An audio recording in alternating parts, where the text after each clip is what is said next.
Hey, hello. It's work. Oh, it works. Good. Good afternoon again. I just first of all want to thank all of you for coming. We we had a bunch of people on the waiting list, and y'all were fortunate enough to sign up early. First of all, I want to introduce our two chefs. Our executive chef with a big white hat. Do you have to replace that very often? Every day. Every day. Every day. D.C. Cunningham and James are our chefs for today, so let's give them a hand. The meal was outstanding, and as usual, y'all did a great job, so thank you very, very much. James, thank you. Of course. All right. Now, back to soiling my hat. yeah, I'm going to go get you a new hat. Do you iron that every morning? All right, ladies and gentlemen, is Alex. Come on, Alex. This is our dining staff that served us, and so thank you. As usual, you guys did a great job, and it was quick, and it was sweet, and excellent. So thank you very much. We appreciate it. All right. Okay. Now that Oh, Aaron, yes. I'm sorry. I forgot Aaron. I'm going to tell you, our IT guy here, if it wasn't for him, we wouldn't have these, and we wouldn't have microphones, and we wouldn't have it on the portal. So thank you. I asked him to bring you a meal. They'll bring you something to eat. So thank you, Gary. Did I forget anybody else? Yeah, and my wife, yes. And our crew. And our crew. We have crew? Oh, yes, that crew. You're talking about the reservation people and the door people. There's Mr. and Mrs. Dorger over here. And Mr. and Mrs. Lees over here.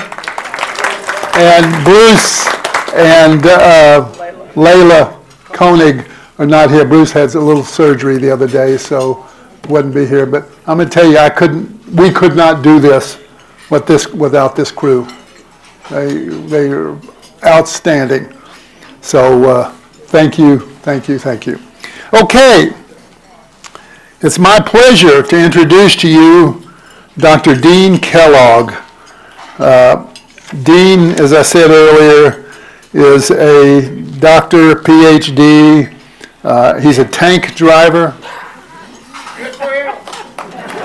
Well, he has a tank in his backyard.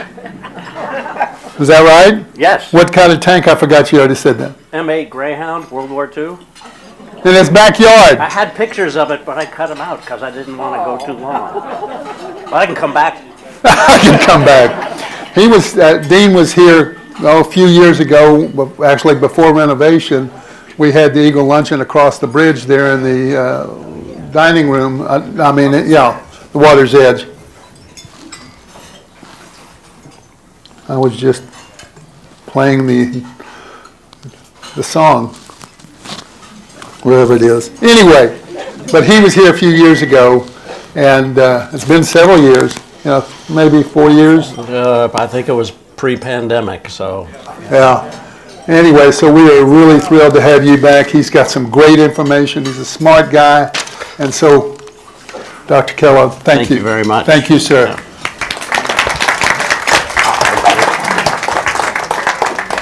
And then he's going to record this, so it'll be up on the portal, too. Great. We'll see if I can get through all these modern Technology. inconveniences. Okay. So, thank you very much for the invitation to be here. This is always fun for me to talk about something that seems so strange as an anti-aging pill. And yes, I was here years ago, and that was a lot of fun. And yes, I do have a tank. It's actually an armored car. My parents were in the Navy, but I couldn't PT boat or destroyer escort into the so I could take a tank, although it's really an armored car. It's got wheels. Treads were a whole new complexity, so I didn't go that way. All right. So, I am from the Health Science Center over in the northwest side, and also I work at the VA hospital in the Geriatrics Research Education and Clinical Center, which they of course have an acronym, being from the government, the GREC. And I see veterans at the VA, and I charge them all stories, which is a lot of fun. I've been there long enough that I talked to World War I vets about flying Newport 28s in France. And now I can be told by others who say the M9 service pistol was just a paperweight. I didn't like it in Iraq. Okay. So, what am I going to do today? I want to talk to you about age-modulating drugs. I'll talk about span and aging treatments, calorie restriction, and mTOR inhibition. mTOR, that's an acronym for Mechanistic Target of Rapamycin, which you'll hear more about. And then I'll go over what's been discovered about mTOR inhibition in the geriatrics age group, which is like me, and let you know what remains to be discovered. So, with that, definitions of lifespan and health span. Lifespan, that is the total number of years that a person lives. Fairly simple. What is health span? That is the number of years a person lives in good health, free from age-related diseases and disabilities. So that's how long you can be active and involved with life. And aging, of course, has a big definition: the universal deterioration of organisms with the passage of time, leading to an increased vulnerability to stresses, an increased prevalence of age-related diseases, and an increased probability of death. Okay, well, this is a topic that gets more interesting to me every day. Okay. Whoops. There it is. Okay. So humans have all dreamed of long, healthy lifespans. I mean, there's Greek mythology about this, about giving ambrosia to the gods, and they would stay youthful and healthy. So if we go back to ancient Greece, life expectancy at birth was 20. So when Alexander died at age 32 in 323 BC in Babylon, he was a relative geriatrics patient. By 1776, life expectancy at birth had just gone up to 23. At 1900, that had expanded to 47. And in 2019, before the pandemic, it was 78.8 in the US. It actually dropped a little bit during the pandemic.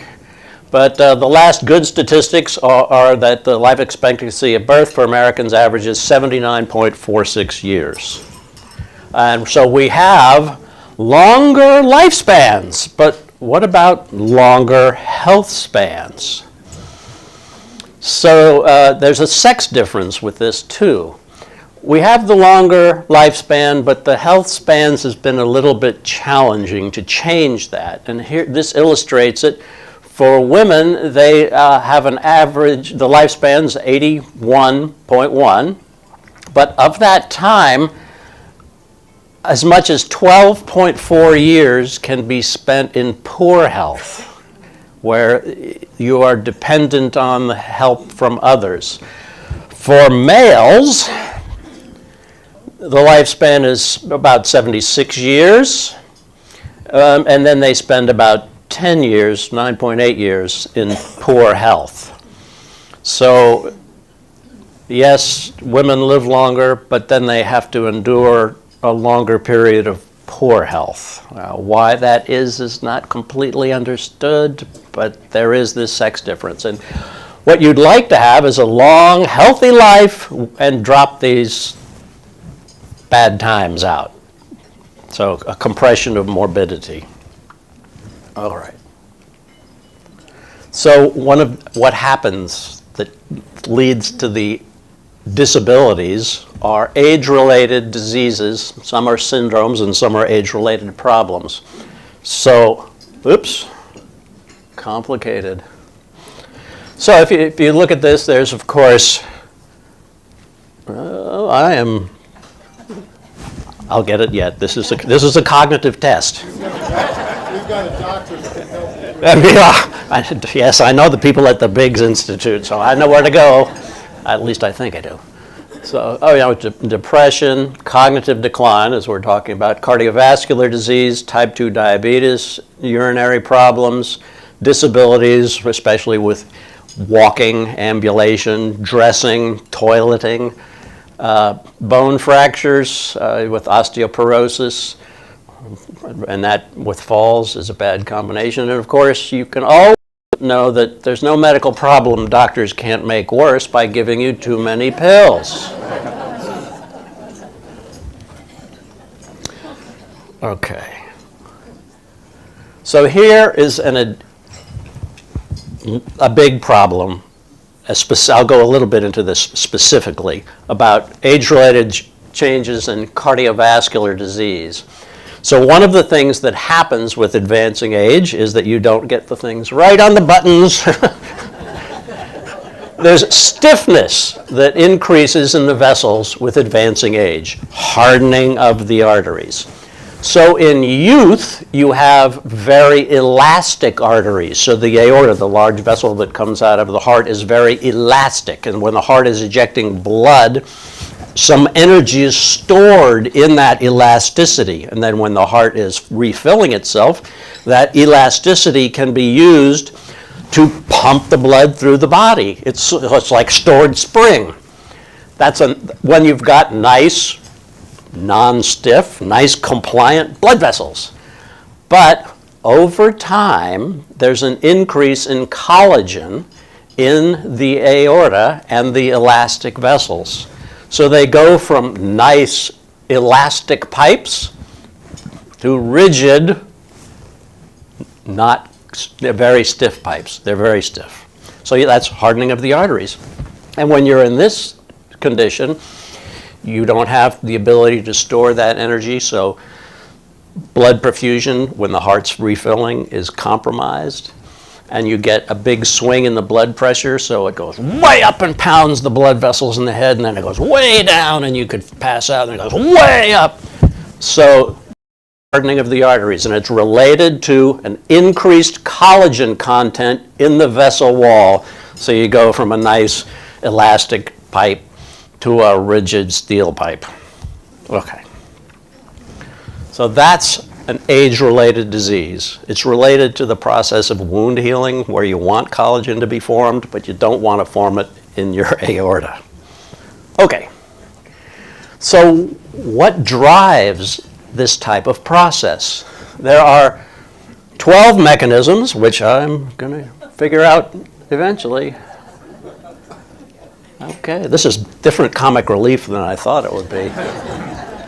So there are 12 mechanisms of aging. The Dirty Dozen as a reference to a not so good movie of the 60s. These dozen mechanisms drive aging. So any anti-aging treatment is going to have to inhibit those mechanisms or delay them, or even better, reverse them, if you're going to expand the health span. And that's a pretty big challenge because there are 12 different mechanisms involved. And some of the telomeres, which is the end of chromosomes, they get degraded. There's chronic inflammation driving what's termed inflammaging. So as your immune system becomes less controlled, you get more autoimmune diseases. In fact, with COVID-19, the reason the older persons got killed faster was their immune system was not as well regulated, and that virus would just turn your immune system on full blast and remove the brake. So you had this accelerating immune response with no way to stop it. And that's how, usually with the lung disease, how the people died. So it's challenging to try to address all of these different mechanisms that you need to really deal with if you're going to have an impact on aging. Okay, so the goal of anti-aging treatments would be get the long lifespan, long health span, and you got to delay, slow, or reverse the dirty dozen mechanisms of aging. But how can you do that? Well, we will ask AI, of course.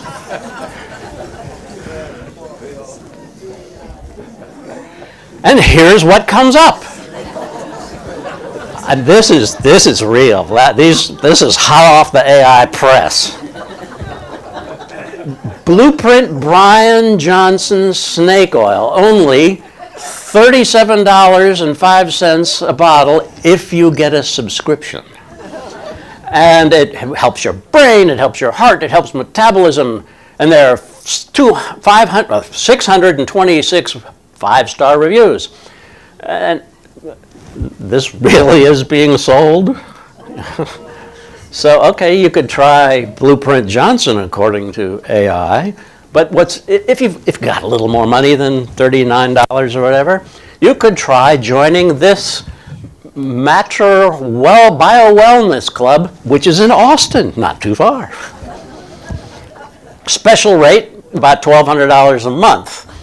And they have 20 state-of-the-art healing modalities, including pulsed electromagnetic fields. Let's go stand in front of the radar, please. Electromagnetic pulses, magnetic pulses seem to be big. But if you want even more opportunity for these wonderful AI mechanisms, you could go to the $160,000 Amortal Chamber.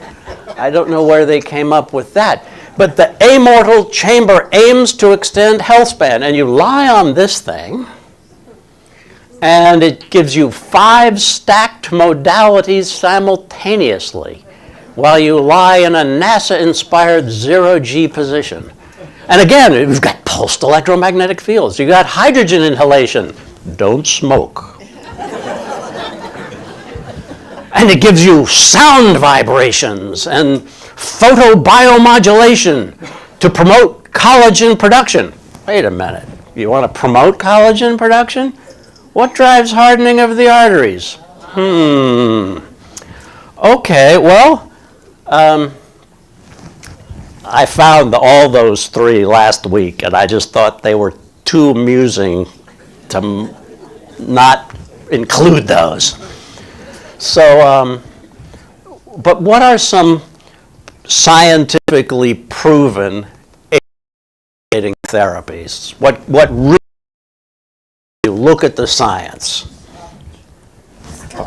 Scotch? I know there's a guy I took care of who was a World War II fighter pilot who had a scotch every night and a cigar. He was a POW in Stalag Luft, so he dug in the tunnels, and he lived to 97.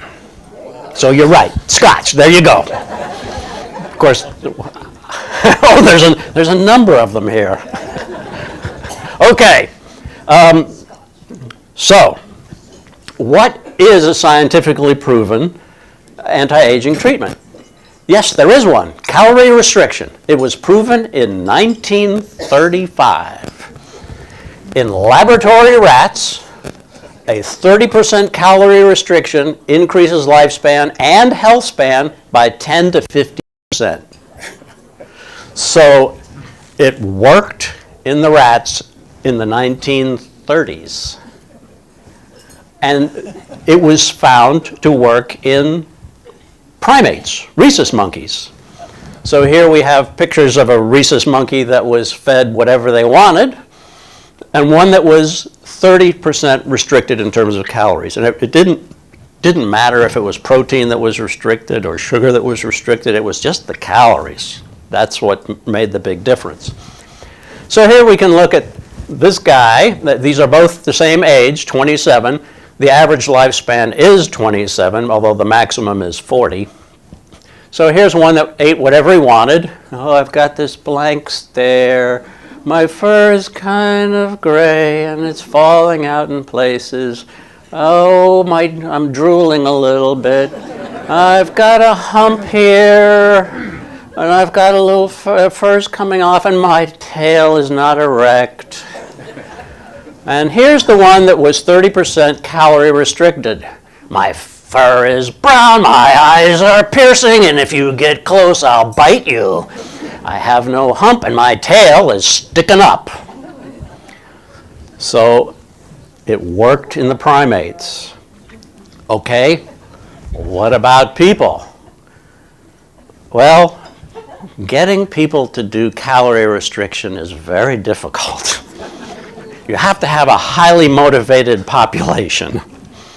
So here is an N of 1, a self-experimented scientist, who decided to calorie restrict himself by about 30% for 7 years. And here he was at 180 pounds.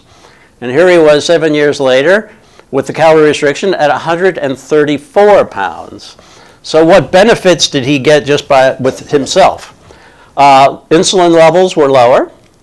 Cholesterol was lower. C-reactive protein, which is an inflammatory molecule, was lower. And his blood pressure was lower. Now, what were the drawbacks? His immune system was a little suppressed, his wound healing was a little depressed, and his testosterone level was lower. But when you try to do this in a population big enough to prove that it really has benefits, it's unbelievably complicated. There's one study that involved, they recruited over 500 people for it, and of that 500 that were recruited for it, only about 62 completed it. And so if you added up how much it cost to get that 62, it was like $50,000 per subject. It was ridiculous. And in the end, they didn't have enough completers to decide. So it really didn't get anywhere. So yeah, maybe it's possible, but it certainly doesn't seem to be practical. Well, how did the calorie restriction work? Well, there are a number of ways, but one of the things it does is it blocks this thing. The calorie restriction inhibits the mechanistic target of rapamycin, mTOR. I'm sorry to give you acronyms. I'm so tired of acronyms at the VA. I don't even know what they mean anymore. It's just... So, but that's the easier way to say it. The target, it's really a series of proteins that is in the body, and its purpose is to sense nutrients. And when it senses nutrients, it turns on cell growth and cell division. When there are no nutrients, the system turns off, cells stop growing, and cells stop dividing. Evolutionarily, this has been around for about 2 billion years. It is common it's found in every cell in your body. It's found in amoebas. It's found in trees. It's universal. And so I can guess why God put it there. I think what it really is during times of low nutrient availability, that turned off the growth, so all energy was used to maintain survival and decreasing reproduction, because that takes energy. So it's to survive periods when there is a paucity of resources available. And then when the resources come back, the system turns on, and now it's time to grow and reproduce. And it works it's in trees, it's in amoebas, it's in everything, and it's been in the life on this planet for at least 2 billion years. So now you know what you have in common with amoeba. Okay, so they give that, of course, a fancy name, the last eukaryotic common ancestor, 2 billion years ago. But it's in yeast, worms, flies, mammals, and if you calorie restrict it, it turns off that system. It decreases mTOR activity, and it extends lifespan and health span in all of these. Okay, great. Calorie restriction, huh? Okay. Calorie restriction increases lifespan and health span, but people like to eat. So what can we do other than calorie restrict? Is there some other type of anti-aging treatment like a pill? People are willing to take pills. Sometimes it's a little too easy to get the people to take pills, but. Okay, so let's ask Google AI again. Okay, so this is a list of pills that Google AI came up with. Notice the quote up here at the top.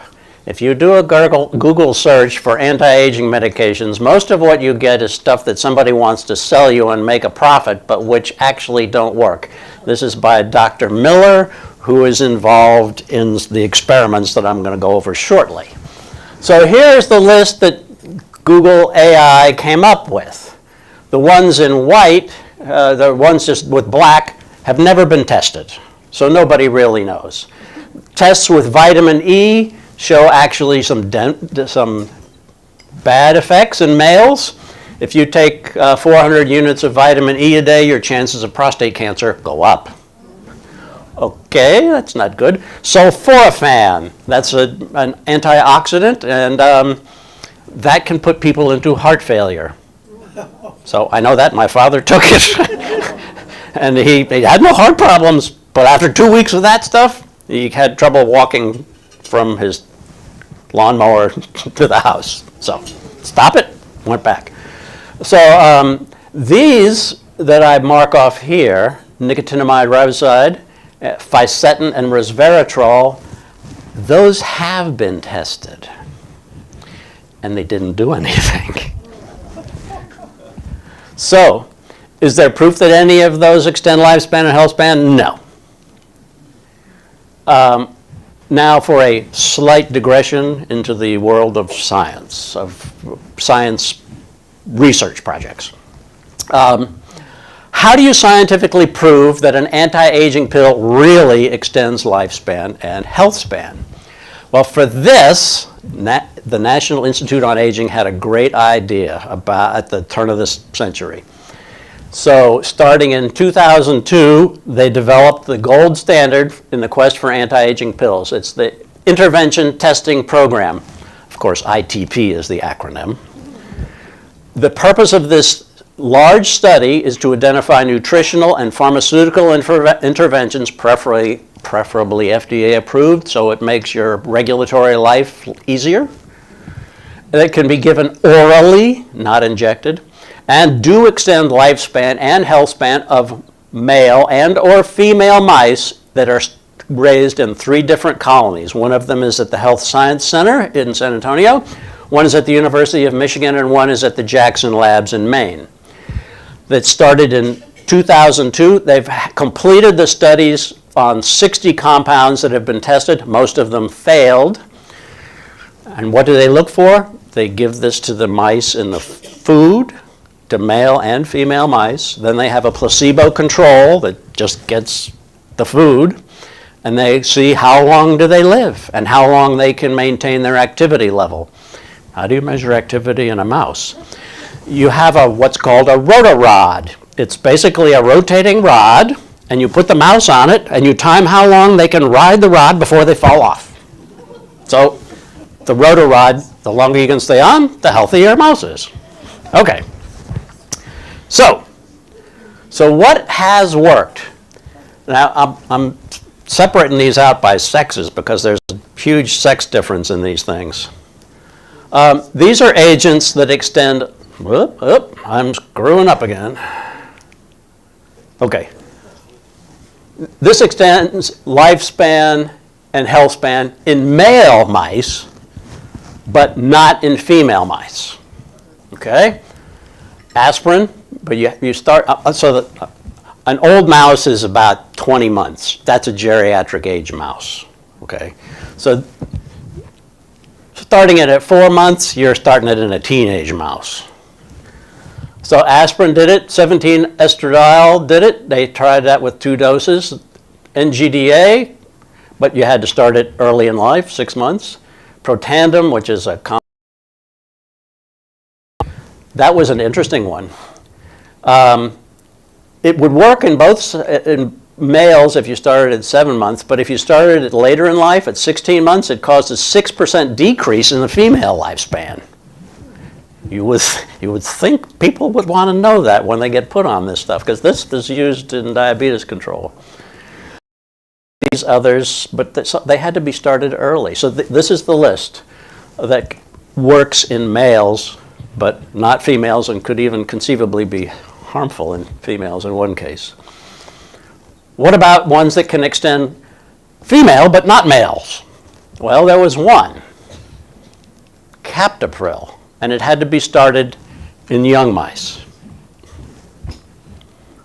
What about both sexes? There have been 3. One is acarbose. It had a greater effect in males and a small effect in females, and they had to start it as teenage mice. I actually did an experiment with this, and the only comment I got back from any subject was one fellow, well, you know, now that I'm off of this, my grandkids aren't going to tease me about all the gas that stuff causes. So one of the reasons people don't like to take it. Is this a teenage mouse? This is a teenage mouse, yeah. But this guy was a POW in Korea, so he wasn't a teenager when I was testing him. Glycine, which is an amino acid, it's the simplest amino acid. It had a small effect, 4 to 6% in males and females, but again, you had to start it in youth. And then there was this one, rapamycin. Part of the name, target of rapamycin? Guess what this stuff does? Okay, it worked even if it was started in old mouse. 20 months, 60 to 65-year-old human would be comparable. And it is FDA approved for use in humans, and in actuality, it seemed to have a bigger effect in the females than in the males. Okay, so what is rapamycin? It is a weird drug from a weird place. It comes from Easter Island, also known as Rapa Nui, hence the name rapamycin. And it was found in the soil of Easter Island. So here's one of the heads on Easter Island, but if you dig down, there's something underneath, down in the dirt. Rapamycin, also known as sirolimus, got to give every drug a couple of names to confuse people. It's made by a soil bacterium to combat a soil fungus, so it's kind of a counterattack to penicillin. So this stuff blocks the mTOR system, and it would slow the fungal growth so the bacteria can have fun. Okay. Now, these are, I hope this works. I'll have to use my fingers. Oh no. Okay. These are videos taken of the mice at the end of that study. Dr. Strong's lab thought, we should take pictures of these, and they took these movies. Now, you notice that the controls, they got placebo. They did not get the drug. The Rapa female and Rapa male, they got the drug in the chow. So clearly, the control males didn't do as well as the Rapa males, because by the time they thought of taking these movies, the control males were all dead. But let's look at this control female. Okay, so here she is. She's in her cage, and oh, I'm kind of gray here. My fur's not so dark, and my tail is crooked. I've got a lump on my side. Okay, I'll go down there. Oh, it's too far to walk. I think I'll go back the other way. Okay. All right, so there we have that one. Well, let's take a look at the Rapa female. My fur is dark, I don't have lumps, my tail is straight, I think I'll get a drink. Okay, I've got a drink. Oh, time to do laps. Okay, there we go down there. Okay, let's keep going. Time for exercise. Okay, what about the male? Oh, my fur is dark, my tail is straight, I got no lumps, I'm doing my laps. So this was revolutionary. This was published in 2009, and I thought, oh, this is really good. You could use a pill to extend lifespan and health span. So it was about a 9 to 14% increase in lifespan, and the health span, at least in this study, this was the first study, it extended health span in the males. They could ride the rod longer. Subsequently, when they expanded the number of mice, they found that in the females too. And what was really nice is that you didn't have to start this as a teenager. You could start this when you're a geriatrics age person, if you extrapolate from the mice. So I thought, this is too good. I really like this. So that I got very involved with these studies as a consequence. Okay, so what does this do? The drug inhibits this mTOR pathway, and it extends lifespan and health span in preclinical studies. And that's been found in all preclinical studies that have been done. So it was tested in the ITP, the gold standard for proving something extends lifespan and health span. So it was tested, it extended lifespan, it extended health span in both sexes. It wasn't just the males who were easier to fix. It was late in life, great. Don't have to take it early. There was no additional benefit if they did start it early in life. You know, if you're a young mouse, you're healthy. There's nothing to fix. Why should I take a pill? I mean, you're a geriatrics mouse, you got lumps, your tail's crooked, and you're not running laps. So there are things to fix. So rapamycin extends lifespan in dogs, worms, chickens, monkeys. It's really effective, but well, what about humans?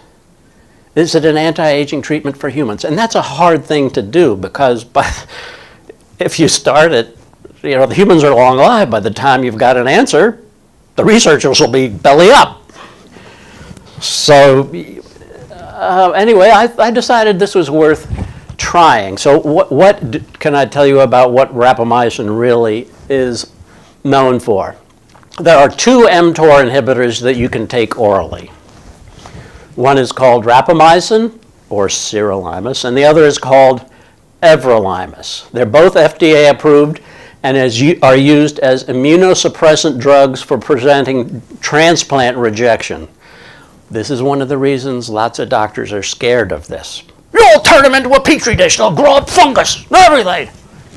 But it's all a matter of dose. The transplant patients, you've got somebody else's heart, we're going to keep it there.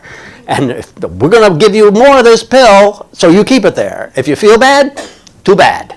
At least you're feeling. So, but in older persons, you don't want to do that. We want them to not know they're taking the dang stuff. That's the perfect. So it's all a matter of dose. The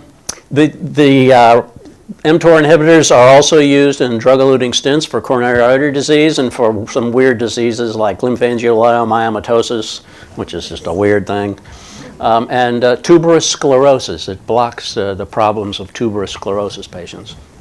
But most human studies so far have involved transplant patients, and they take a lot of immunosuppressant drugs, so it makes it hard to interpret things from them because that heart, that liver you've got, that's gold, or more.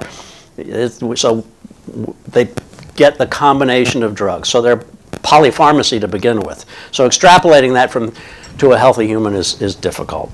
But it's one of the reasons that doctors will say, you can't give that to old people, it'll cause. Well, it's a function of dose. Okay, so we started a study at the VA, actually, where we had a randomized trial to look at whether it was safe and effective, or well, safe and tolerable, really, in older persons, and we looked at immunological, physical performance, and cognitive effects. And this is one of the characters who was involved with it. He started out in the Army as an M8 crewman, and then he came to his senses after World War II and switched to the Air Force. Had a better time in Korea and Vietnam. But he was one of our participants. And we gave them 1 milligram of rapamycin a day or a placebo.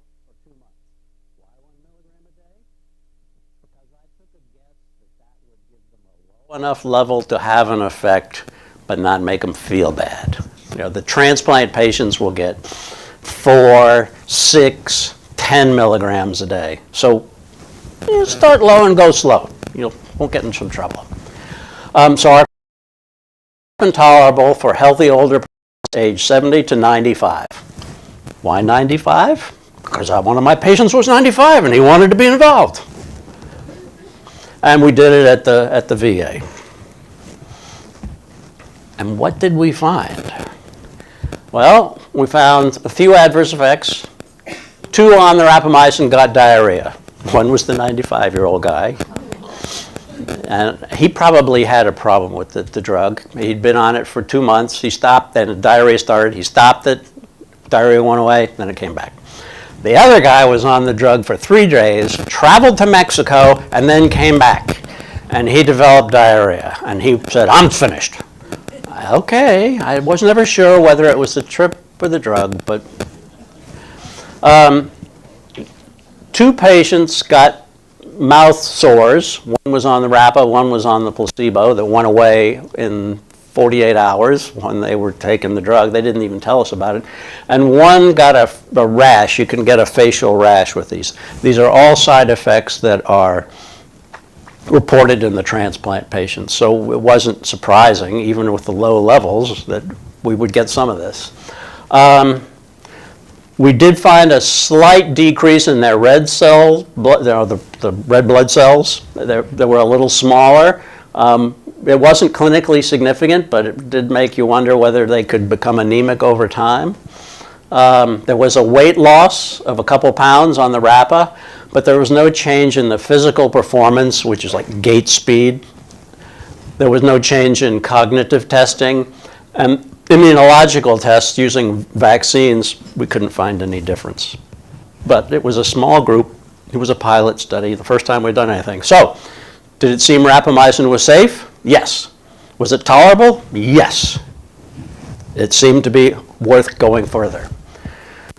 So we started thinking, could we find some benefits? And it turns out that Dr. Joan Manick was doing some studies with the everolimus, and she gave it to a fairly large group, and then for, I think it was only 6 weeks, and then followed the patients for a year to see how many infections, viral infections, upper respiratory infections they got. And here are the 2 treated groups, and they were reduced in the number of viral upper respiratory infections that they got over the subsequent year after being on this drug. So that could be a benefit. But are there other benefits? So I looked at cardiovascular effects that had been done in mice and companion dogs, and thought it was improving cardiac function, especially the relaxation phase. So I thought, okay, let's do this in people. So we gave rapamycin 1 milligram a day for 8 weeks to 6 healthy, they had no coronary artery disease, cardiovascular disease we knew of, gentlemen in their 70s, and we did pre and post-treatment cardiac MRIs to see how their cardiac MRI function changed, or cardiac function changed by cardiac MRI. The rapamycin with 1 milligram a day gave them a level of about 6, which is sort of the low therapeutic range they use for the transplant patients. That's about the minimum that the transplant patients get. And what did we find? Oops, we found the wrong button.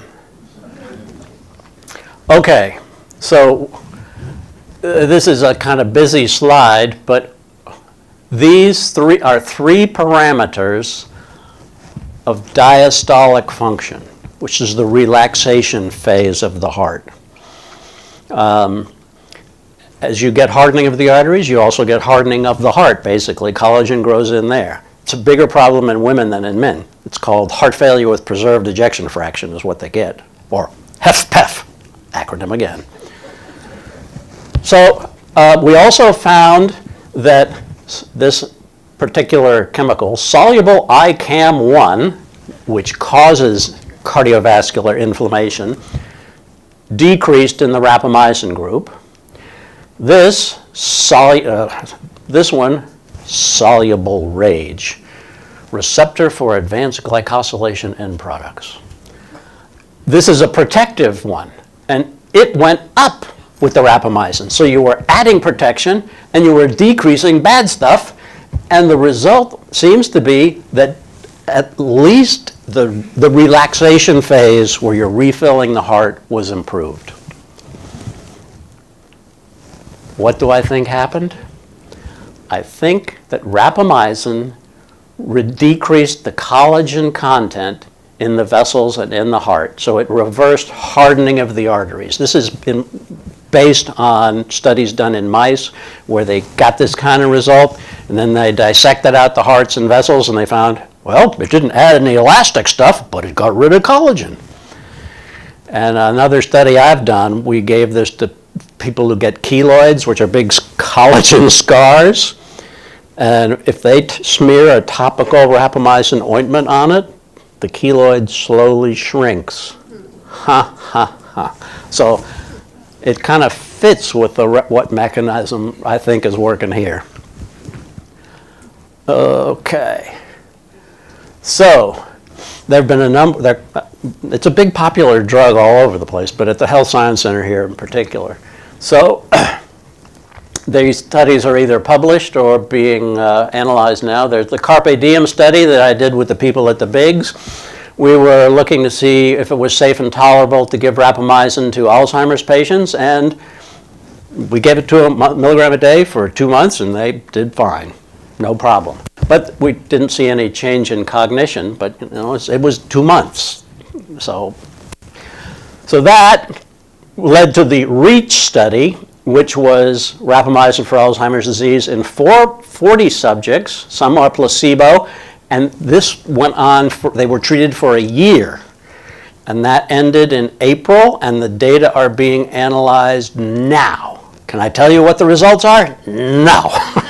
I don't know what they are. If you see Dr. Shishadre at the Bigs, tell her, please, let Kellogg know.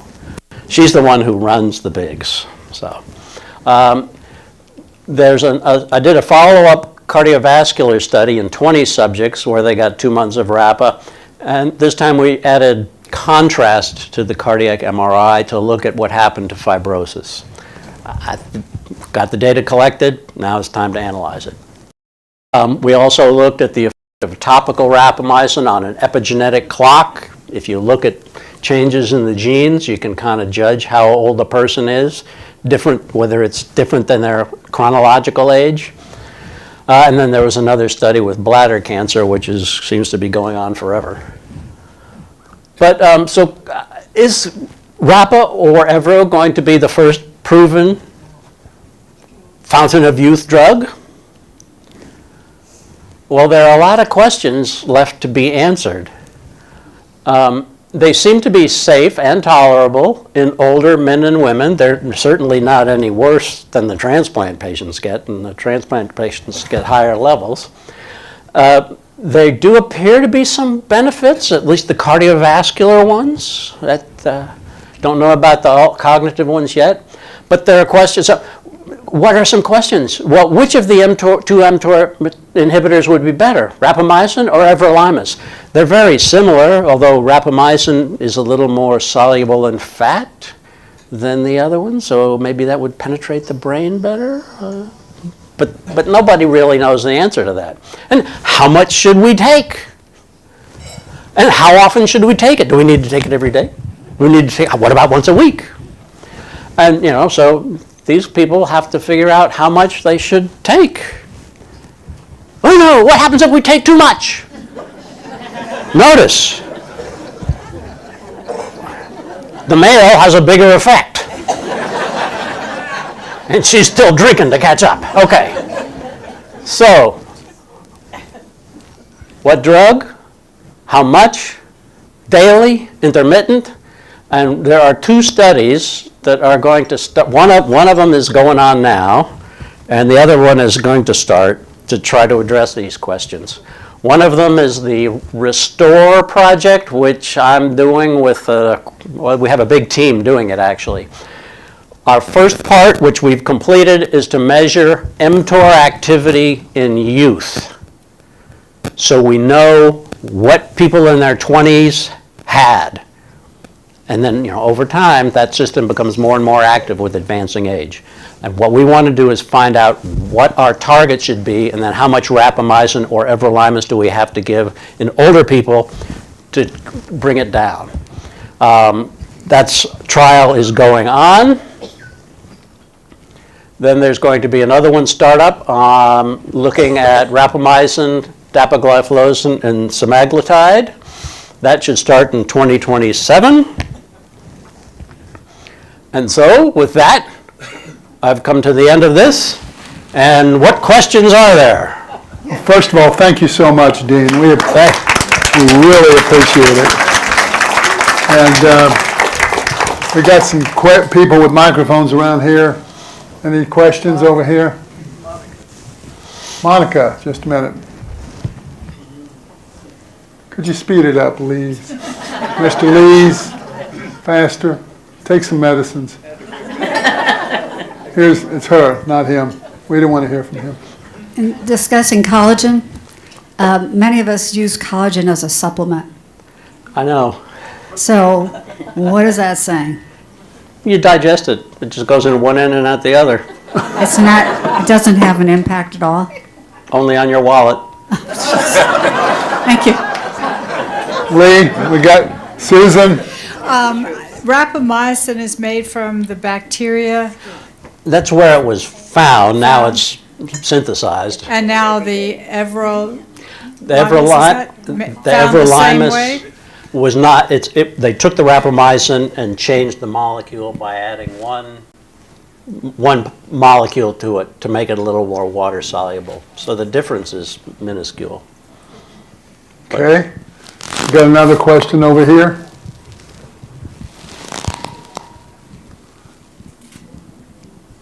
Is it on? Yes, sir. I'm a 93-year-old male in fairly good shape. When I go to the doctors, they seem to automatically say you're too old for any treatment to take effect. And I tell them, well, I'm 93, but I don't look 93, I don't talk 93, I don't think 93. I'm different. And they said, no, you're not different. Your body's 93.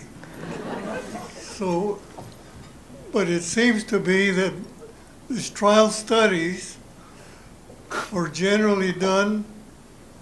I'm going through stage 4 cancer now. And basically, I'm being told there's nothing they can do, because a lot of these trials that have been done on people with earlier stages of the disease. But rapamycin that you're describing sounds very promising, and I need to find out as much as I can about that. I have There's plenty on appointment. Google AI. Yeah, I have an appointment in a couple of days to get a second opinion. And they're both going to say you're old. Rapamycin up. How do I? You're still old. How do I get the most information I can? It's not a drug that many of the doctors know about. It's used by the transplant doctors and very few others. It's really a research project. You got to be 93 in major part because you picked your parents well. Genetics plays a huge part of it. But there is actually some thought that benefits of using this kind of drug would be even greater in the older people, the real geriatrics, as opposed to the 65-year-old pediatric geriatrics patient. Because by the time, what it does is it seems to address the sequelae of aging. And if someone is older, they've got more sequelae of aging, and so there's more that the drugs may fix. But this is a very early study. I included several people who were 95 in these because it seemed like, well, they were healthy. Let's try them. Although the government didn't like that, so now they're saying you can only go up to age 90, age discrimination. It just seems to me that the older population is being discriminated against, really. Yeah, I agree. You know, when they told me I couldn't do 95-year-olds, I was kind of like, "What? Come on." All right, we really only have time for one more, so I wondered, can this be prescribed and how? find a guy on the street corner. Any doctor can write for this. So there's, if a drug is approved for use in humans, like this is, for various cancers or for transplant preservation, it's approved for use in humans. So if the doctor in the art of medicine decides that I'm going to give you this pill to treat your ingrown toenail, they can do that. That's arts of medicine. So finding a doctor who will do it is the harder thing because most of them don't know anything about it and they're scared of it. And it's all a matter of dose. Some of these people who were in our trials, I gave 0.5 milligram a day for years. The oldest one is now 102. Did it have anything to do with the drug or picking his parents well? I don't know. But 102? Maybe he would have been there anyway. But if anybody is interested in finding out more about these studies, I've got some flyers up here that have a phone number you can call because the bar shop and the centers there have lots of different trials for all different age groups from 40s to 90, at least 90. So anyway, Dean, first of all, thank you so much. It was fun. I'd like to give you a challenge coin from the Ark. That's great. We really appreciate you coming out. He's going to hang around for a little bit if you have any questions. Otherwise, this meeting is adjourned. thank you very much. Thank you. I didn't have a clock anywhere. I know, I was trying to, let me turn this off. I was trying to get your attention. I kept going like this and you were looking at me. Well,